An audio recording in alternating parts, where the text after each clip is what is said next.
Halo teman-teman, pada pembelajaran kali ini kita akan belajar mengenai pengaruh perubahan dan interaksi keruangan terhadap kehidupan di negara-negara ASEAN. Ada 3 materi yang akan kita bahas kali ini. Yang pertama, pengaruh perkembangan ilmu dan teknologi terhadap perubahan ruang. Yang kedua, pengaruh perubahan ruang terhadap kehidupan ekonomi. Dan yang ketiga, pengaruh konvensi lahan pertanian ke industri dan pemukiman terhadap perubahan ruang dan interaksi antar ruang. Mari kita bahas satu persatu. Yang pertama, pengaruh perkembangan ilmu dan teknologi terhadap perubahan ruang. Perkembangan ilmu pengetahuan dan teknologi telah berpengaruh terhadap berbagai aspek kehidupan manusia. Teknologi yang memiliki peranan besar dalam mengubah kehidupan manusia dalam berinteraksi adalah teknologi transportasi dan teknologi komunikasi.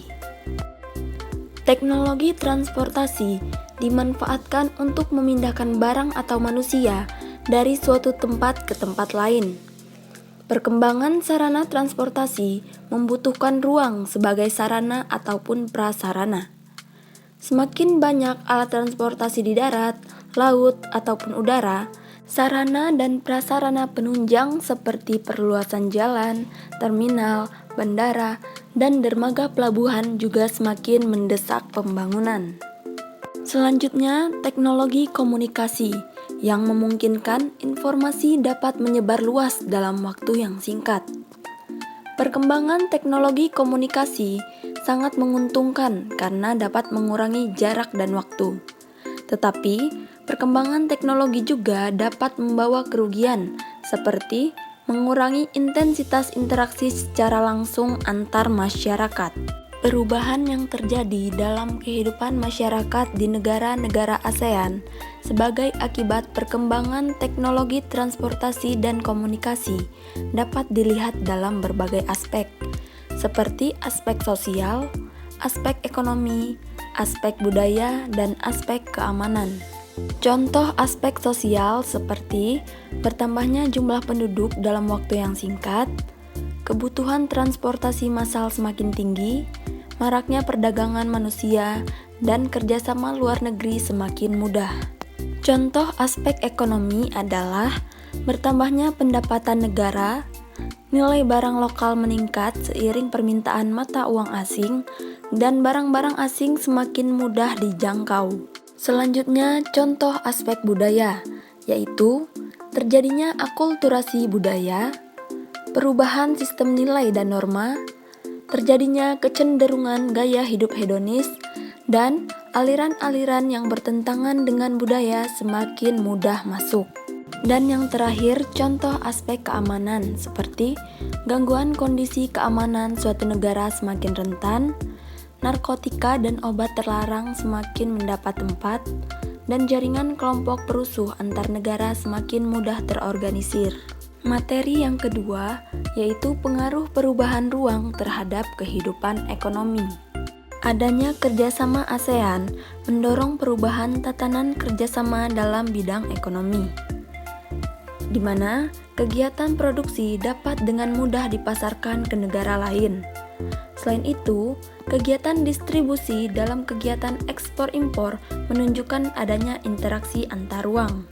Kegiatan produksi dan distribusi tersebut bertujuan untuk memenuhi kebutuhan konsumen. Jadi, negara-negara anggota ASEAN mulai menerapkan AFTA atau ASEAN Free Trade Area dalam kehidupan internasionalnya. Secara ekonomis, diterapkannya AFTA ini akan menjadikan kegiatan ekonomi meluas dan ekspor tanpa dibebani pajak, serta memungkinkan setiap orang mengkonsumsi produk luar negeri. Lanjut ke materi pokok ketiga, yaitu pengaruh konvensi lahan pertanian ke industri dan pemukiman terhadap perubahan ruang dan interaksi antar ruang. Adapun masalah yang akan timbul akibat konvensi lahan dari lahan pertanian menjadi industri antara lain, yang pertama, lahan pertanian berkurang yang membuat produktivitas pangan dari pertanian menurun. Yang kedua, lahan pertanian sekitar industri berpotensi terkena imbas pencemaran akibat limbah atau polusi dari industri, baik tanah, air, maupun udara. Dan konversi lahan itu menular, yang mengancam ketersediaan lahan pertanian. Konversi lahan pertanian menjadi pemukiman pasti akan menimbulkan dampak, sama seperti konversi lahan pertanian menjadi lahan industri. Biasanya selalu berdampak negatif apabila dilihat dari sisi fungsi lahan pertanian itu sendiri. Adapun dampak negatifnya itu adalah sebagai berikut. Yang pertama, luas lahan pertanian semakin berkurang sehingga produktivitas pangan semakin kecil. Yang kedua, petani dan buruh tani kehilangan mata pencahariannya. Yang ketiga, hilangnya lahan ruang terbuka hijau. Dan yang terakhir, berkurangnya lahan resapan air. Konversi lahan identik dengan perubahan kondisi ruang. Konversi lahan tidak dapat dicegah karena kebutuhan manusia akan ruang tidak dapat dihindari. Mencegah konversi lahan bisa jadi menghambat pembangunan suatu negara. Meskipun demikian, kita harus mengawasi konversi lahan yang terjadi, jangan sampai mengganggu keseimbangan alam, ekosistem, dan kelangsungan hidup sebagai warga negara. Cukup sekian pembelajaran kita kali ini. Untuk melatih pemahaman, kalian dapat mengerjakan pertanyaan berikut ini.